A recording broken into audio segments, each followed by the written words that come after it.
दोस्तों कैसे हैं सब। उम्मीद करता हूं आप सब बिल्कुल ठीक होंगे। और स्मैकडाउन का आज का एपिसोड तो इतना धमाकेदार था, मुझे तो बहुत मजा आया। इतना एंटरटेनिंग एपिसोड स्मैकडाउन का काफी देर बाद हमें देखने को मिला। और अगर आपने अभी तक नहीं देखा तो इस वीडियो में आज हम स्मैकडाउन का रीकैप करेंगे फुल डिटेल्ड, तो एंड तक इस वीडियो को लाजमी देखिए। आज का स्मैकडाउन का एपिसोड स्टार्ट हुआ कोडी रोड्स के प्रोमो से, और कोडी रोड्स ने रिंग में आते ही फैंस को सबसे पहले एक बड़ी खबर दी और उन्होंने ये बताया कि मैं बिल्कुल क्लियर हूं, अब मैं कोई भी मैच कर सकता हूं, बल्कि आज ही मेरे से मैच करवा लो। बस इतना ही उन्हें कहना था कि हमें एक म्यूजिक सुनाई दिया, और वो म्यूजिक किसका?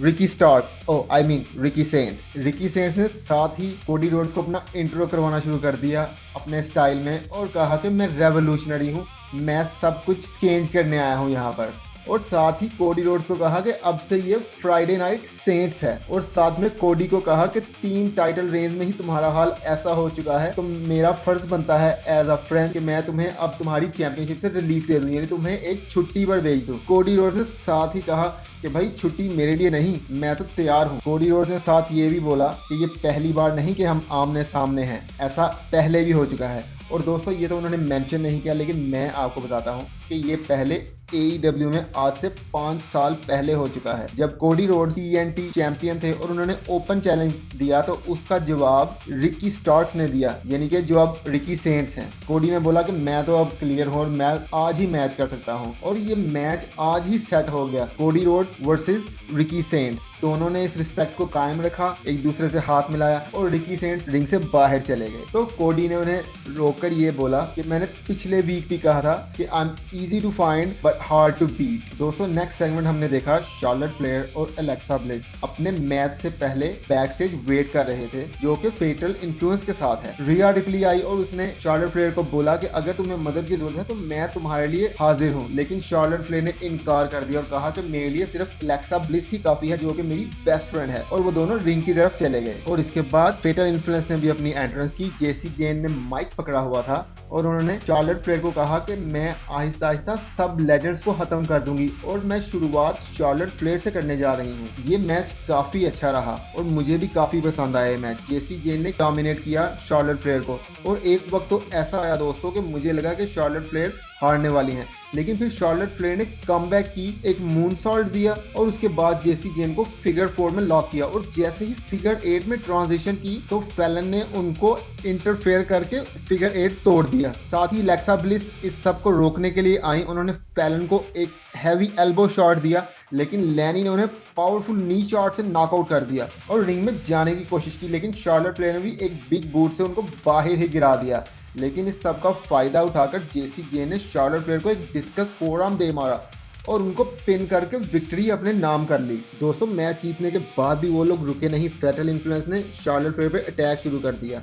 उतनी देर में एलेक्सा ब्लिस फिर वापस रिंग में आई, लेकिन नंबर्स गेम की वजह से वो बचाव नहीं कर पाए, और फिर रिया रिप्ली की एंट्री हुई, जिन्होंने आकर इन दोनों को बचाया और फेटल इन्फ्लुएंस को एक एक करके रिंग से बाहर फेंक दिया, और फाइनली शार्लेट फ्लेयर ने रिया रिप्ली से हाथ मिला ही लिया। दोस्तों मुझे ये लगता है कि अब हमें 6 वुमेन टैग टीम मैच देखने को मिलेगा, या तो फिर नेक्स्ट वीक ऑन स्मैकडाउन, या फिर WWE इसको बैकलैश के लिए बचा कर रखेगी। दोस्तों नेक्स्ट हमने एक बैक से सेगमेंट देखा जिसमें मिज और किट विल्सन ने एक प्लान बनाया ताकि वो डैनहाउजन को अंधा कर दे वक्ती तौर के लिए, और उस पर अटैक कर दें ताकि वो सबको कर्स दे रहा है तो उसका बदला पूरा हो जाए। लेकिन जैसे ही डैनहाउजन आया, मिज और किट विल्सन छुप गए, लेकिन उसने जब वो ब्रीफ केस खोला जिस पे लिखा था कि पैसे हैं इंसानों के लिए, उसने वो ब्रीफ केस खोला तो उसमें से आराम से वो पैसे निकालकर 4,000 या फिर $40,000, जैसा कि मिज ने बोला, वो निकाल कर चले गए। और जैसे ही मिज और किट विल्सन ने उनको ये सब करते देखा, उन्होंने भी आके ब्रीफ केस खोला तो वो सारा पाउडर उनकी दोनों की आंखों में ही गिर गया। और दोस्तों आपको एक और बात बताऊं कि TKO के लोग कुछ ऐसे हैं जो कि सुपरनैचुरल और ये गॉड स्टाइल रेसलर्स को बिल्कुल पसंद नहीं करते। वो चाहते हैं कि टीवी पर ये चीजें नजर ही ना आए, क्योंकि उनकी ESPN के साथ डील एक साइन हो चुकी है। लेकिन मैं ये समझता हूँ कि इस चीज का WWE को नुकसान ही होगा, क्योंकि WWE के के लेजेंडरी जो कैरेक्टर रह चुके हैं वो सुपर नेचुरल कैरेक्टर्स ही थे, जिनमें केन और Undertaker top of the list में शामिल हैं। दोस्तों इसके साथ ही नेक्स्ट मैच हमारा है टैग टीम चैंपियनशिप के लिए R-Truth और डेमियन प्रीस्ट वर्सेस फ्रैक्सियम। R-Truth और एक्सियम ने मैच को स्टार्ट किया, लेकिन जब डेमियन प्रीस्ट को टैग किया तो डेमियन प्रीस्ट ने आते ही डोमिनेट करना शुरू कर दिया दोनों रेसलर्स। लेकिन नेथन और एक्सियम ने भी इस चीज को काउंटर किया और उन दोनों पे सुसाइड डाइव शुरू कर दी। और हमने देखा कि R-Truth ने एक बार फिर 5 नकल शफल, जो कि जॉन सीना की मूव है, वो एक बार फिर यूज की और कमेंटेटर्स उनको कहना शुरू हो गए कि ये तो फिर रॉन सीना आ गया है वापस। डेमियन प्रीस्ट तो आज बहुत फॉर्म में थे, उन्होंने तो सिंगल हैंडेडली नेथन और एक्सियम को एक चोक स्लैम और रेजर्स एज देकर पिन किया और अपनी विक्ट्री अपने नाम कर ली और still WWE SmackDown tag team champion रहे। लेकिन साथ ही सोलो सिकोवा और टाला टांगा ने अटैक कर दिया।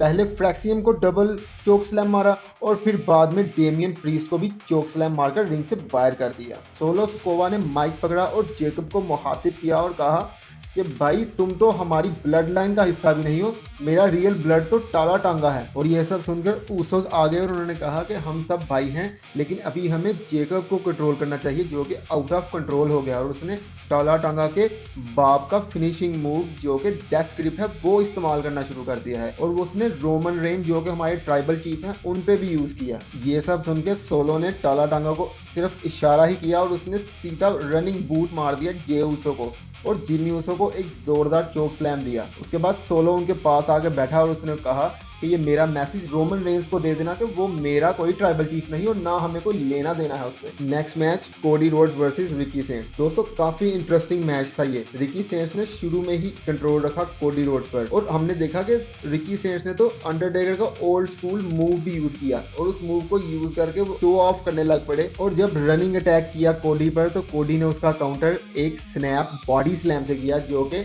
रैंडी ऑर्टन भी यूज करते हैं। और उसके बाद कोडी रोड्स ने एक कोडी कटर दे मारा जिसका जवाब रिकी स्टार्क्स ने एक रेवोल्यूशन डीडीटी से दिया। और जब रिकी स्टार्क्स अपना फिनिशिंग मूव मारने जा रहे थे तभी कोडी रोड्स ने उसका काउंटर करके उनको एक क्रॉस रोड्स दे मारा और जो कि इतना डेंजरस लुकिंग क्रॉस रोड्स था और उसकी सेलिंग भी ऐसी की रिकी स्टार्क्स ने कि मैं तो उसको 3-4 बार रीप्ले करके देखता रहा। कोडी रोड्स ने रिकी स्टार्क्स को पिन किया और मैच जीत गए। लेकिन साथ ही दोस्तों अचानक गंथर ने अटैक कर दिया और सीधा उन पर स्लीपर होल्ड अप्लाई कर दिया, एक बार नहीं 2 बार बल्कि। और फिर WWE अनडिस्प्यूटेड चैंपियनशिप बेल्ट को उठाया और इस सब का तो यही मतलब है कि वो कोडी रोड्स के साथ एक WWE अनडिस्प्यूटेड चैंपियनशिप का मैच चाहते हैं और वो मैच भी बैकलैश में। दोस्तों इस सब के बाद डैन हाउजन रिंग में आए और लेकिन उनको मिज ने इंटरप्ट किया और कहा कि मैं तो बर्बाद हो चुका हूँ, मेरा घर तबाह हो गया है और मेरी बेटी की तो साइकिल भी चोरी हो गई है, मैं इतना कर्स्ट हो चुका हूँ,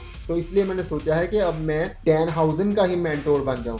लेकिन ये सब सुनते ही किट विल्सन आ गए और उन्होंने कहा ऐसा नहीं हो सकता क्योंकि मिज तो मेरा मेंटोर है। तो दोनों ने अपना हाथ आगे किया कि अब मिज किसका साथ देंगे, क्या वो डैन हाउजन के मेंटोर बन जाएंगे या फिर वो किट विल्सन के ही मेंटोर रहेंगे। तो लेकिन मिज ने डैन हाउजन से हाथ मिला दिया और फिर उन्होंने उनको कहा कि एक चीज़ तो रह गई और फिर उसको याद आया कि उसने तो किट विल्सन को भी कर्स करना है और जितनी देर में उसने कहा यू और कर्स साथ ही मिज ने उन पर अटैक कर दिया और उसके बाद उनको स्कल क्रशिंग फिनाली दे मारी और साथ ही किट विल्सन ने भी उन पर जंपिंग एल्बो ड्रॉप कर दिया। थोड़ी देर बाद ही डैन हाउजन निक एडलेस के ऑफिस में हमें नजर आया और उन्होंने कहा कि भाई ये देखो मेरे साथ अभी अभी क्या बनी है। तो निक एडलेस ने एक मैच सेटअप कर दिया। उन्होंने कहा बैकलैश में मिज और किट विल्सन वर्सेस डैन हाउजन और एक सरप्राइज अपोनेंट जो कि तुम्हारी अपनी मर्जी का होगा। और इसके बाद हमें एक हाइप वीडियो पैकेज नजर आया जो कि काफी ग्लैमरस था और वो एटीट्यूड एरा की याद दिला दी उसने। तो मुझे दोस्तों ब्लेक मनोर उसमें नहाते हुए दिखाई गई। उम्मीद है ये सेगमेंट बच्चों ने नहीं देखा होगा, लेकिन दोस्तों ये शो यही करता है हाइप पैकेज कि अब ब्लेक मनोर भी मेन रोस्टर का हिस्सा बनने वाली हैं। नेक्स्ट मैच हमारा एंजल गार्जा वर्सेस रॉय स्कीज। दोस्तों ये भी एक स्क्वाश मैच ही था। रॉय स्कीज ने काफी डोमिनेंस का मुजाहिरा किया और उन्होंने हैवी मूव्स अप्लाई किए। सबसे पहले तो उन्होंने उनको एक सुपर स्लैम दिया जो कि सेकंड टर्न बकल से था और उसके बाद उन्होंने उनको अपना अल्टीमेट स्पाइन बस्टर मारा और उसके बाद पिन करके उनको वो जीत गए। दोस्तों आपको क्या लगता है कि रॉय स्कीज के लिए अब नेक्स्ट क्या है? वो कौन सा ऐसा रेसलर है जिनको पूरी मुकाबले की टक्कर दे सकता है?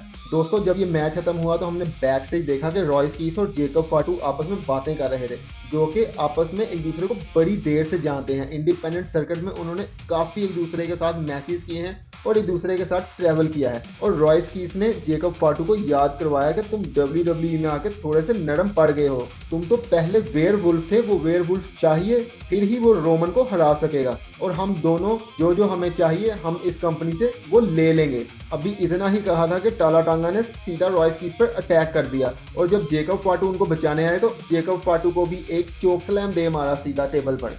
दोस्तों नेक्स्ट सेगमेंट में हमें सैमी ज़ेन नजर आए, और सैमी ज़ेन के आने से पहले ही जिंजर ब्रेड मैन रिंग के अंदर मौजूद था।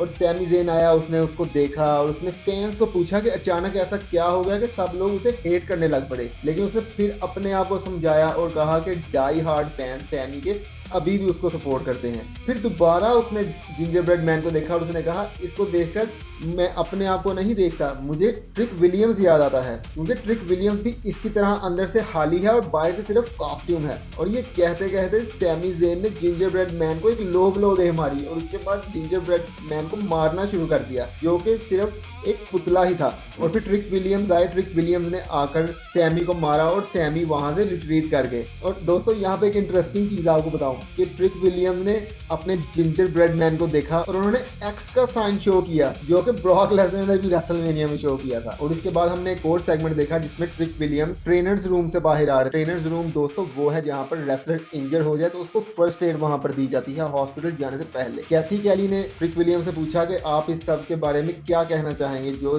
सैमी ज़ेन ने आपके इस जिंजर ब्रेड मैन के साथ किया। ट्रिक विलियम्स ने कहा, ना सिर्फ जिंजर ब्रेड मैन के साथ बल्कि उसने मेरे बेस्ट फ्रेंड के साथ भी लास्ट वीक ऐसे ही किया। और दोस्तों यहाँ पर आपको एक बात बताऊं कि ट्रिक विलियम्स को मैं जितनी बार देखता हूँ मुझे बोकर टी जरूर याद आते हैं। शायद आप लोगों को पता हो कि ट्रिक विलियम्स बोकर टी से काफी इंस्पायर्ड हैं, तो इसलिए उनके फेस एक्सप्रेशन काफी बोकर टी की तरह के हैं। और साथ ही दोस्तों डॉक्टर उस रूम से बाहर आया और ट्रिक ने उसकी तरफ देखा और पूछा क्या बना, और उसने कहा ही इज डेड। तो उसके बाद जो ट्रिक का जो एक्सप्रेशन थे दोस्तों वो लाजमी देखिएगा, सेम आपको बोकर टी याद आएगा। लेकिन अब नेक्स्ट वीक हमें जिंजर ब्रेड मैन का फ्यूनरल देखने को भी मिलेगा। दोस्तों next match women's tag team championship का है, पेज और Brie Bella versus Lash legend and Nia Jax. दोस्तों मैच अच्छा था, लेकिन देखें ब्री बेला की परफॉर्मेंस बहुत जबरदस्त रही, लैश लेजेंड जबरदस्त। लेकिन दोस्तों ये नाया जैक्स का क्या सीन है, नाया जैक्स की परफॉर्मेंस इतनी बुरी है जिसका कोई हिसाब ही नहीं। हर बार कोई ना कोई बॉच या कोई ना कोई स्पॉट को वो मिस कर देती हैं, और इस मैच में भी मैंने एक दो जगह नोट किया जहां पर उन्होंने अपना स्पॉट ही मिस कर दिया। लेकिन दोस्तों मैच की एंडिंग काफी इंटरेस्टिंग थी। नाया जैक्स ब्री बेला के ऊपर अपना नायलेटर स्लैम करने लगी थी, लेकिन पेज ने उनको एक किक दी जिससे वो स्लिप हो गई और ब्री बेला ने उसको रोल अप पिन कर दिया और विक्ट्री अपने नाम कर ली। और मुझे ये मैच काफी जेनेरिक फील हुआ। दोस्तों आज का मेन इवेंट भी एक टैग टीम मैच है जो कि ऊसोस वर्सेस एमएफटी, और एमएफटी में सोलो सुकोवा और टाला टांगा फेस कर रहे हैं जिमी और जे ऊसो को। दोस्तों मैच काफी अच्छा गया, ये भी टैग टीम मैच। और दोस्तों टाला टांगा की आज परफॉर्मेंस तो बहुत ही जबरदस्त रही, मुझे बहुत मजा आया उनका मैच देख के, और जिस तरह उन्होंने अपने आप को अडॉप्ट किया और अपने आप को इम्प्रूव किया है इन सब वीक्स में। हालांकि जब वो स्टार्टिंग में आए थे लोगों ने उनको यही कहा कि यार ये एक और 7 फुट का मॉन्स्टर आ गया है, इसके पास भी वो एथलेटिसिज्म नहीं होगा, ये भी इतना फास्ट नहीं होगा। लेकिन आज के मैच में उन्होंने सबको ही चुप करवा दिया। लेकिन दोस्तों सोलो और टाला टांगा ने काफी डोमिनेट किया उसोस को। और इससे पहले कि ये मैच खत्म होने को आता, जेकब फाटू ने टाला टांगा पे अटैक कर दिया और उसने सोलो स्कोवा पर भी अटैक कर दिया, और उसने उस पर वही डेथ ग्रिप जो कि टाला टांगा के बाप की स्पेशल मूव थी वो अप्लाई कर दी। और उसके बाद टाला टांगा उसको रिंग से बाहर ले गए और उसको एक चोक स्लैम देने वाले थे कमेंट्री टेबल पर, लेकिन जेकब फाटू ने उसको रिवर्स किया और उनपे डेथ ग्रिप को अप्लाई कर दिया, वही जो उनके बाप की स्पेशल मूव है। और उसके बाद उनको एक डेवस्टेटिंग समोन ड्रॉप उसी अनाउंस टेबल पर दिया और सीधा रिंग में आ गए। और रिंग में जे ऊसो और जिमी ऊसो खड़े उनको देख रहे थे, लेकिन उन्होंने उनके साथ कोई फाइट नहीं की, उन दोनों के दरमियान से गुजरकर वो चले गए। लेकिन जब वो रैंप पे पहुंचे तो उन्होंने माइक में कहा कि रोमन को मेरा मैसेज दे देना, और उसको ये कहना कि मैं उसे डॉग वॉक करवाऊंगा बैकलैश पे। यानी कि जिस तरह दोस्तों लोग अपने कुत्ते को बाहर रोड पर सैर करवाते हैं ना, ये ही उनका कहने का मतलब था। और एंड उन्होंने अपने प्रोमो का और इस सब स्मैकडाउन का ऐसे किया कि Jacob Fatu is all gas no brake. दोस्तों कैसी लगी आपको आज की स्मैकडाउन? और दोस्तों हमारी वीडियो के बारे में भी जरूर बताइएगा कि आपको कैसी लगी। अगर अच्छी लगी तो इसको लाइक करिएगा, इसको शेयर करिएगा, हमारे चैनल को सब्सक्राइब भी कीजिएगा। मिलते हैं आपसे अगली वीडियो में।